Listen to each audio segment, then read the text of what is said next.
more space to the island. Oh, you can see that black helicopter taking off from the Wall Street heliport now. It looks like it'll be flying right past us.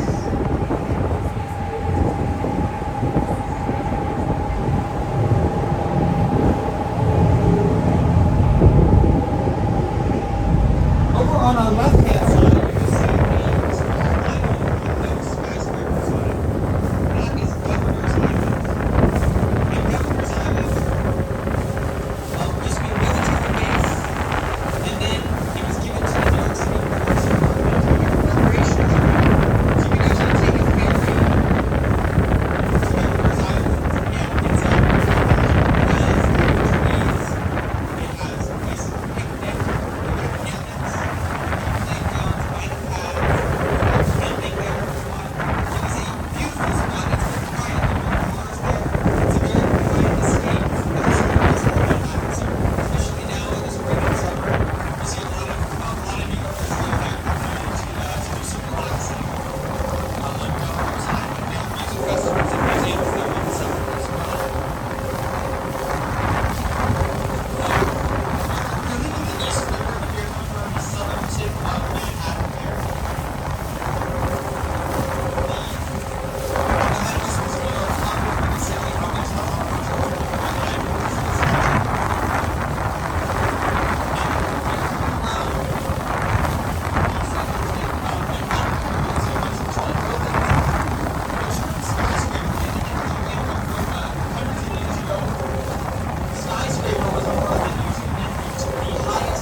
moving back and forth.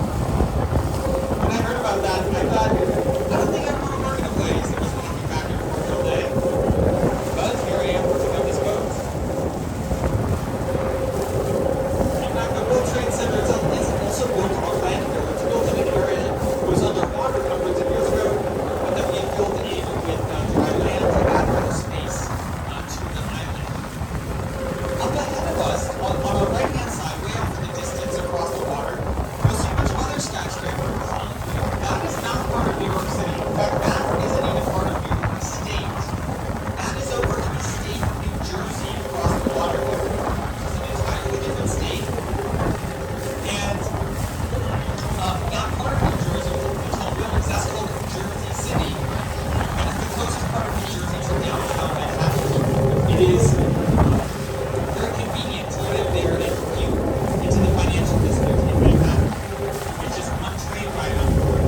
mixes with the salt water from the ocean.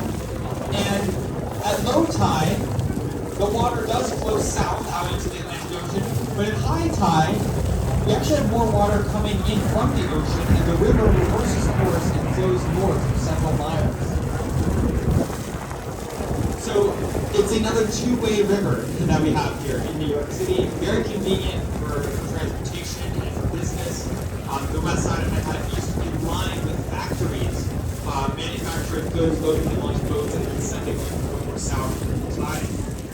You'll notice New York City has a lot of one-way streets. Broadway, it just goes one way. Most of the streets, you can just go one way. The Top U bus only goes in one direction. But we have two-way rivers. So go figure. Now, if you look on our left-hand side, you can look out across the bay. You're looking out through New York Harbor, and you can see way off in the distance on the left, there's a very long suspension bridge way off in the distance. That is the Verrazano Narrows Bridge. It was built in the 1960s, and it was the longest bridge in the world when it was built. So you have the Brooklyn Bridge, which is the longest bridge in the world when it was built back in the 1870s, and the Verrazano Narrows Bridge, which is the longest in the world when it was built in the 1960s. The Verrazano Narrows Bridge goes over the Verrazano Narrows, which is the channel that leads out into the Atlantic Ocean. So almost all of our big ships, the big cargo ships, the cruise ships that come here, they all come under that bridge to the Verrazano Narrows. And the Verrazano Narrows are named after Giovanni de Verrazano, who was the first European explorer to sail through that channel into what we now call New York Harbor back in the 1500s. He's the first person from the old world, from the Eastern Hemisphere, to sail into New York Harbor. He was greeted by about 30 canoes of predominantly fishermen and traders who were very interested in this curious guy from across the ocean. Giovanni de Verrazano was the first, but definitely not the last European to sail into New York Harbor.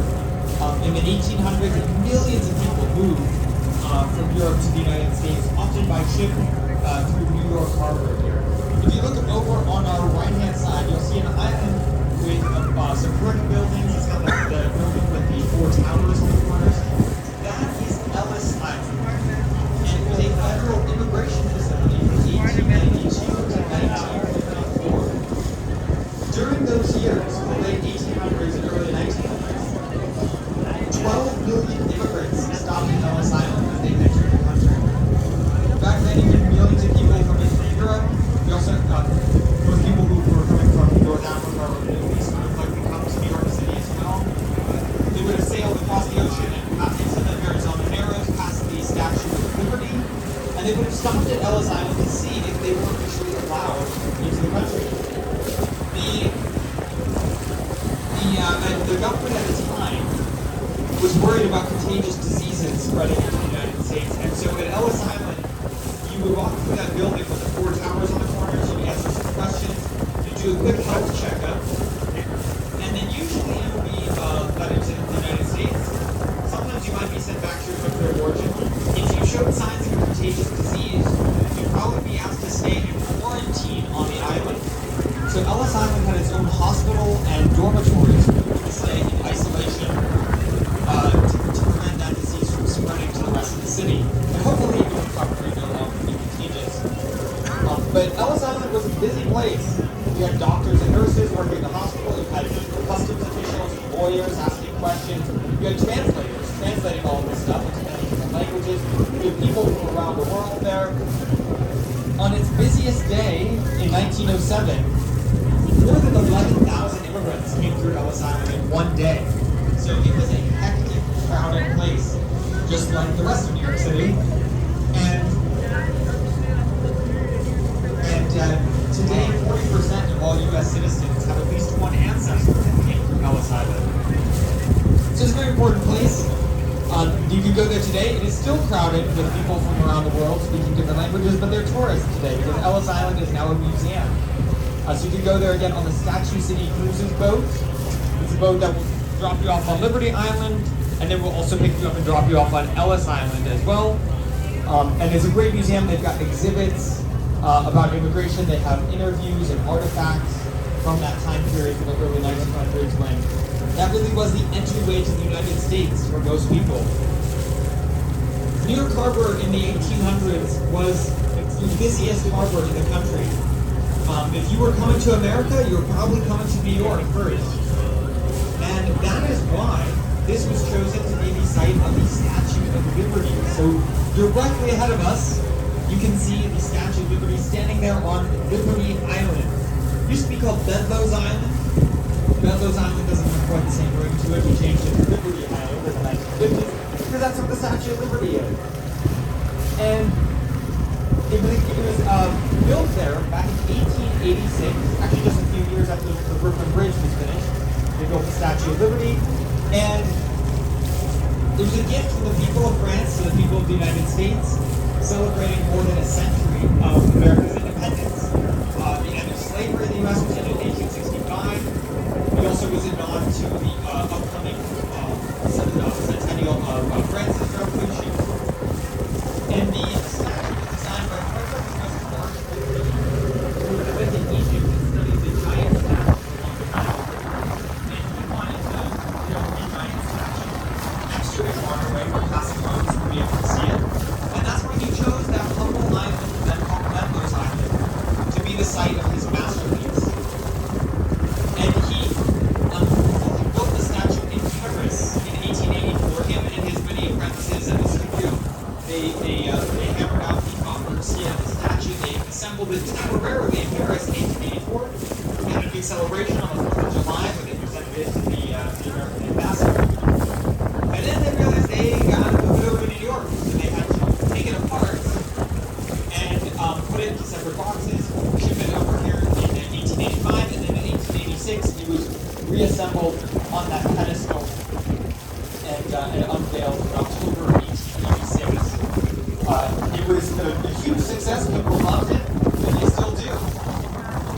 The statue, the official name of the statue is Liberty Enlightening the World. So, the figure of Libertas, the goddess of freedom, and she is holding up a torch as a symbol of victorious. And the left page is where the tag is that says July 1776. In reference to Independence Day. And